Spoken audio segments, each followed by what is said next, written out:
episode 13 of The Elevation on Fan Day Nation. I am Danny Williams, Mark Jackson, Denver Bronco great. That's Coach Jeff Gersh right here. Oh, thank you. How are you guys? We appreciate you guys being with us. The interaction, the participation. Hit us, subscribe, like, all the things. Join us. Yeah, do a good job for you guys. We're 13 episodes in. We're making some traction. Things are happening. A little better. Cheese, a little vino. I'm happy to be here with you guys, Mark. Compliments to the chef, Mark. Yes, Mark, one of my favorite guys. Jeff, you got a great hat. That's from Triple Crown State, which is something going on happening with you guys, and it's happening with us. We're in Greeley, you're in Longmont, so good luck. Battling. We lost one by one run today and won one. So I'll say this: so in baseball, the 13 shows that we've done, we started in the midst of a Broncos and Avalanche playoff run. Okay, Broncos draft happened. Yeah. But right now, what's happening is, for one, let's do our 13s real quick. Okay? 13. Episode number 13. Real quick. Lucky number 13. Yep, lucky number 13. First 2 or 3 guys real quick that come to mind. Mark, you start when you think of the number 13. Number 13. Mark Jackson. No, Mark, you're number 83. Everyone knows that. Yeah. Everyone knows you're 83. So it's not Mark Jackson. You got to pay off the bit. Other Mark Jackson. We got to pay off the bit. So Yeah. One time back when we were radio stars, video killed the radio star, and podcast killed the radio. Jeff called Mark one day for some reason number 83. Ken Harrell made me very nervous over the phone that day. So Mark, we know, legendary number 80. He's the first 80. When I think 80, I think of Mark Jackson. Rod Smith. Hey, I love Rod Smith. Don't get me wrong. I think of this guy right here. Mark, did you ever wear any other number besides 80, and how did you get 80 really quick? I did. I wore number 80. I wore number 12. I wore number 89, and I wore number 84. Who gave you 80 though within the Broncos organization? Danny Bill, the equipment guy. Really? Yeah, I didn't. Wow. I didn't select 80. I didn't know a lot about the Broncos when I came here. The only thing I knew about the Broncos was 1977. The Broncos are in the Super Bowl. Yeah, Craig Morton. And they did a little special on Turkey Tom Jackson. So it was on Tom. He had the same last name. So I was like, oh, that's pretty cool. I'd like the Broncos to win this game. Yeah. Cool, man. That's weird how you think of that and you end up being in Denver Broncos. So let me ask you this. It's like, pull the curtain back a little bit. All right. The equipment manager made you 80? Or did a coach tell the equipment manager, here, let me take my chart here, boom, boom, boom, this guy's going to be good? No. It's like back then, you had to have an 80 in your number as a wide receiver. Yeah. See, you're a youngster. You're a millennial. Right. Thank you. I am super young. You could wear 2, 3, 6, 10. You got, Jonathan Cooper's a 0. They didn't have all that stuff, man. That was advanced football. If you could do it over Mark Jackson, would you take number 13? Not so much for episode 13, but more so in homage of this young basketball player. It's homage. The term. Yeah, that's French. I'll tell you this. It's funny because you and Mark Jackson, the basketball player, man, he was a great player. You were a great player. He's a great broadcaster. He was a pretty good coach. Other 13s really quick, though. Other 13s. Jeff. Wait. Steve Nash. I got to throw this. I love the Canadian Thunder. I missed it. Yeah. That's what happened. I forgot. It was just a great story. Bring it. Mark Jackson. Yeah? So what did he come out of school playing? St. John's. Yeah. So what first team did he play on? The New York Knickerbockers. So he played in New York, right? Then where did he go from New York? Indiana Pacers. Nope. Oh, shoot. All right. Close. So close. All right. The Bulls? No. Really, really close proximity to where we are right now. He played for the Nuggets for 5 seconds. He played for the Nuggets. He must have. Yeah, 5 seconds for the Nuggets. What happened? How did you? Then he finished his career where? Indianapolis. Did you guys ever have some kind of weird crossover? You did. I know your story. You finished his career in Indianapolis. Whoa. I played in Denver. I played in New York. It's like It's so weird. Very weird. Yeah. Damn, So Mark we were Jackson's both in Indianapolis at the same time, actually, and we did a newspaper spot. It was called Double Vision. He had on a football helmet. I had on a basketball jersey, a Pacers shirt. Brilliant, because it's basketball. It's flip flop. You get it?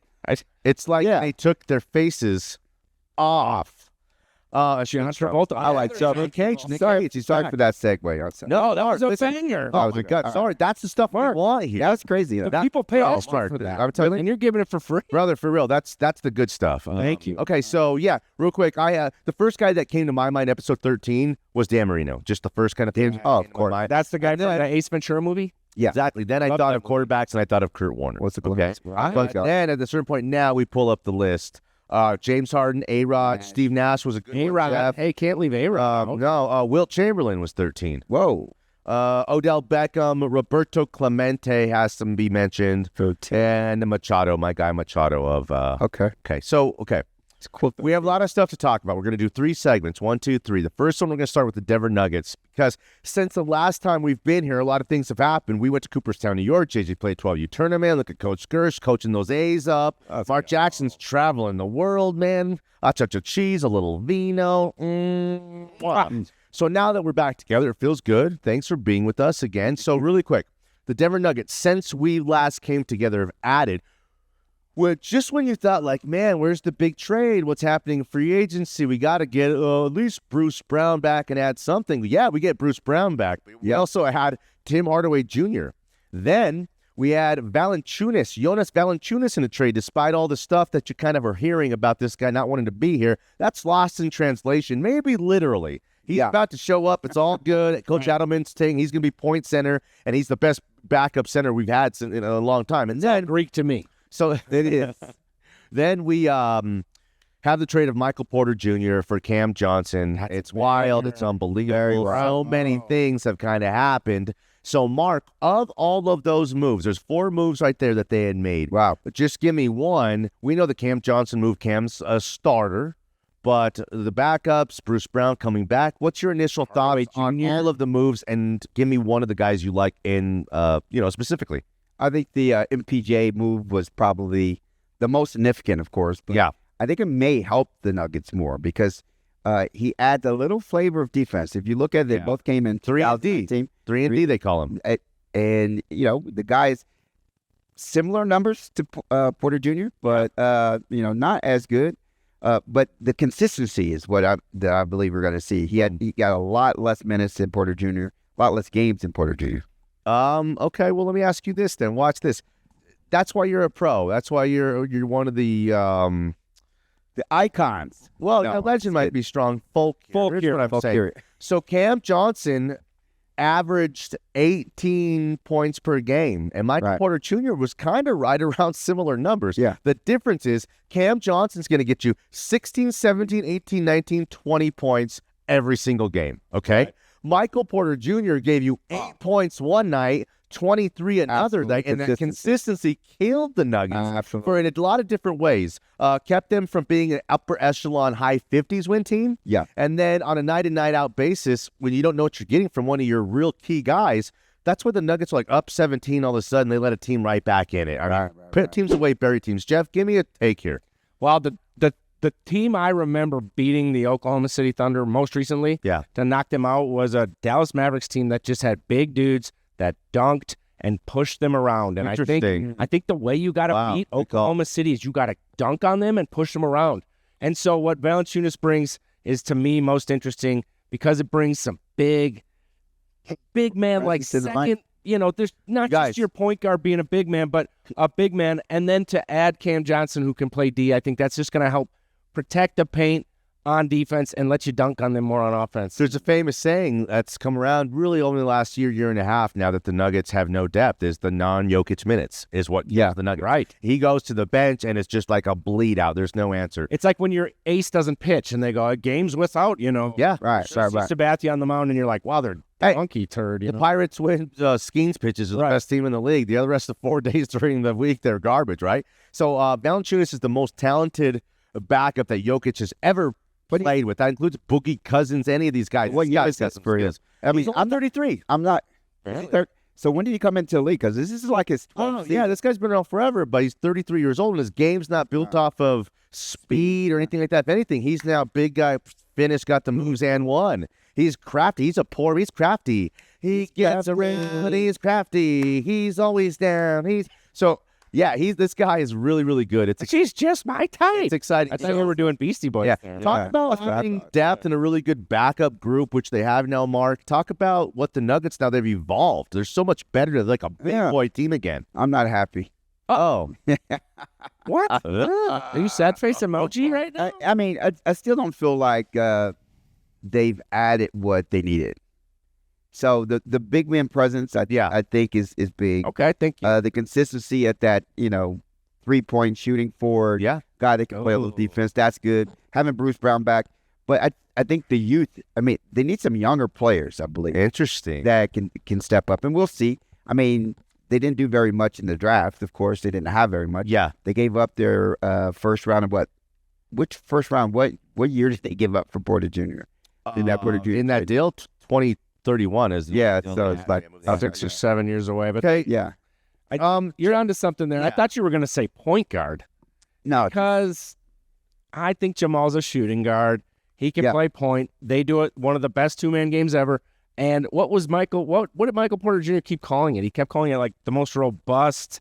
When he was doing his message to the people of Denver, he was like, what was he calling it? Remember, he was saying like robust. He was saying it's one of the best two-man games in the league, and he's also kind of insinuating that. That's all it was. You think it was like a backhanded little like kind of why not a three-man game type of thing? No, I think you're right on, but I also think to maybe get back to it, add a third man to your two-man game. Absolutely. And make it a point guard. Well, Jamal can catch and shoot, catch and dribble. Really quick, we'll get to, in this segment here, the legacy of Michael Porter Jr., because that's interesting. That's really, Jeff, that's really good stuff.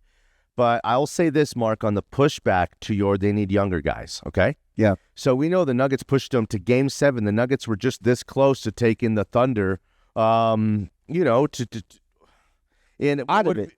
win in that series. Oh, yeah. Here, 1 game away. My hesitation is the Nuggets were blown out in that Game 7. But again, they were just right there. So how did the Pacers push the Thunder to the limit? Well, what the Pacers had was 8, 9 veteran guys. Yeah. Same kind of depth, but veteran guys that kind of gave you different looks, different fits, and they had enough to go toe-to-toe with the youth and the depth of the Thunder. So the Nuggets kind of added some of the ideology of what the Pacers had, depth, but veteran depth to go up against what you said and combat what I'm saying, not just the Thunder, but your take of they need a bunch of young Thundercats, which I think they have. Thundercats. In Julian Strother and Peyton Watson. But those guys, we saw aren't the same quality of talent of young guys as the Thunders. Kaysen, Wallace, Wiggins, Guy, all these guys. Other one of the Williams, J-Dub. Yeah. Take that for data. Man, I know it's not easy just to grab guys, in the rookie, second, third year and make them superstars. How do you beat the Thunder, Mark?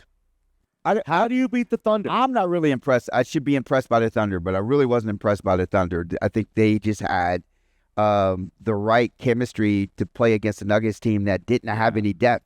So you might be onto something there, Mark. As you look at depth. As you look at the combination of teams that they play, the Pacers series, I know Jeff was big on the Pacers. Yeah. I want to give the Pacers Game 7, bro. The underdog. I still think Halliburton. Jeff, do you know what your take? Held some water. Good job with that take, because we thought it was going to be a blowout. Who else was giving? I don't think it was a Game 7. I think they just didn't want to win it. Jeff went to Game 7.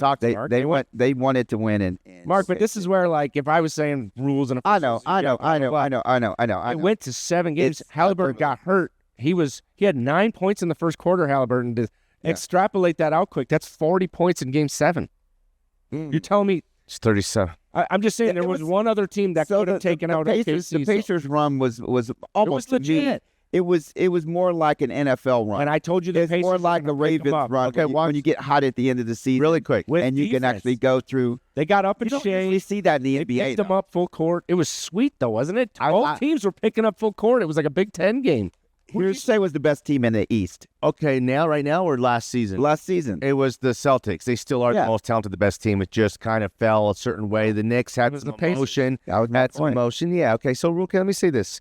Wrap up my thoughts really quick here. You guys can have a quick take on that, and then we'll talk about Michael Porter Jr. So, I think with these 4 moves, Mark, I really love the 4 moves. They did so much more than Nuggets than I would have even been satisfied with. They did so much more than I would have even been satisfied with, and I'm just extremely happy because Cam Johnson, back during the Durant trade, was like an asset. They're like, oh, no, we can't include Cam Johnson. This guy, we love this guy. He is consistent, tough, going to bring a total different dynamic, hunger, thoughtful, listen to the guy talk. Cam Johnson is the truth. Valanciunas he's a perfect addition. Al Horford would have been a great addition too, but he's 40 years old. Valanciunas, man, he's got something left. He can play more minutes than they're going to need him to be. Say something happens to Jokic for a month, Valanciunas steps in, boom. I'm not saying they don't skip a beat, but I love that. Bruce Brown, you get him on a veteran minimum. He's off the street. Veteran minimum. And Tim Hardaway Jr. is a guy who's not the third or fourth best player on a Mavs team that needed him to be. You got to be the seventh or eighth best player here. Come in and knock him down, hit 2, 3, 4. That's your Caruso right there. That's your Caruso. Oh, okay. Caruso Jr. because he's a junior. Yeah. So, Mark, I'm telling you, I think you should feel good about these moves. Well, the reason of the depth that the Pacers kind of helped them push the Thunder, the Nuggets added. They're a big boy, a grown-up team again. Were the best teams that you were on full of young guys or had just the right amount of young guys? What do you mean? The best football teams you were on, were they veteran-laden? Oh, every year there was a turnover on our roster. Sure. So there's a lot of young guys but on the our best team. years that you had, do you remember it being led by a bunch of young, spunky, like, go-getters that were cheap, or was it the veterans that were kind of leading the way, John Elway's and Mark Jackson? Yeah, probably veteran teams. Yeah. So I think you might be onto something. Find a diamond in the rough. That'd be nice, especially a young, cheap one. And I think Danny might be onto something with veteran presence is going to help most teams. Legacy. Keep going, Jeff. Keep going. No, it helped OKC, didn't it? I mean, Caruso was their legacy guy. He was the one that had been there before, and he showed them the way. Legacy of Michael Porter Jr., Jeff. Yeah. Lasting thoughts, memories. How we're feeling about this guy now? How are we going to feel about this guy in 5 or 6 years down the road? Well, I'm going to just right here, man. All love for Michael Porter Jr. I think it's all love. And then while I'm doing that, of course, I got my Nico Stones here, but check out this ring, right? Michael's got a ring, and he gave us all a ring. I think you just got to give him his flowers. He's got a ring. Who's got one? We all wish he would have been better at some things. And then when he's doing his video and he's talking and he's so smart and kind and thoughtful, I'm like, damn, I wish he would have talked more. It's tough. You're right. I wish he would have been a leader more. Some guys just built certain ways, Jeff. The Canadian dude and the Serbian dude. Just the way God made him. Well, it may be something like you said. He felt like he was a third wheel, and maybe he didn't have. He was, but I mean, if he could have been that vocal guy, because I'm sure there was teams that Jordan was on where they needed a vocal leader, and there was teams that Steph Curry's on where they needed the tough guy, and like you need all three of them. And I think they had two, but one of them speaks Serbian and one speaks Canadian. Your lasting memories, thoughts, impressions, feelings on Michael Porter Jr. Good stuff, bad stuff. Memory, good stuff. I remember draft day when they were able to steal him. The guy that was injured is Cinderella story. He's damaged goods. And they were able to pick up this guy. Injuries on a big man. Career will never get kicked off, let alone be a star. Right. First year, no play, really. So second year he comes in and has some play, shows some sparks. And, of course, during that playoff run, he was fabulous. I mean, just made some key threes, gave confidence to the team. We'll never be raising a number 1 Michael Porter Jr. jersey in the rafters, okay? Not that good. And I don't mean it in a bad way, but I will say this. Although we might want to blame Michael Porter Jr. and Jamal Murray for the Nuggets not having a second championship, okay? We don't have the one we do without Michael Porter Jr. Flat out the truth. It's just the truth, okay? Dude, I remember the rebounds, too. He just skies and gets rebounds, and I'm like, yes. And that's what he does better than the threes and all that were cool, but I like when he just goes and gets a board to end the possession. 14th overall pick, which there's 2 rounds in an NBA draft. The 14th overall pick is essentially like a late second-round NFL pick. Early third round, the equivalent, okay? So it's not a flyer, but 14th overall pick in a guy where you drafted 14, 15, 16, 17 in an NBA draft, you go to the G League, you may never kind of make it. It may never happen for you. This guy didn't play his rookie year. 14th overall pick was a perfect complement to the best two-man game, one of the 10 greatest two-man what was the word? NBA history. Yeah, he said like prolific, or he said... What I'm saying is don't take it. Let's not read it. It's like a Little League baseball team name. It was either prolific, elite, prospect, game day, United. Okay, so my point is I'm really going to miss the guy. I hope it's a two-way kind of, he goes and averages 20 and 10 for a couple years and makes a little bit of a name for himself in Brooklyn. And I think they'll cheer for him when he comes back. Absolutely. And as time goes on, we'll appreciate that guy more because he's thoughtful, unique, and he's going to have like a life after basketball. And he's one of those. He's got a little Tony Gonzalez. In his farewell thing, he was singing a lot of wheeze stuff. It reminded me of when Von Miller is always saying "we" when it refers to the Broncos, even still to this day. To this day. Okay, let's set up a break here. He reminds me of Tony Gonzalez because he can do some post career stuff too. Oh yeah, he's not. He looks smart, handsome devil. Yeah. He's looks good. I'm not into dudes, Reggie Miller per se, but if I was, I'd probably be with Michael Porter Jr. or Senior. Handsome devil. Okay, we do need to go to a break. Okay, Mark Jackson, Jeff Gersh, I am Danny Williams. Episode 13 of The Elevation on Fan Day Nation.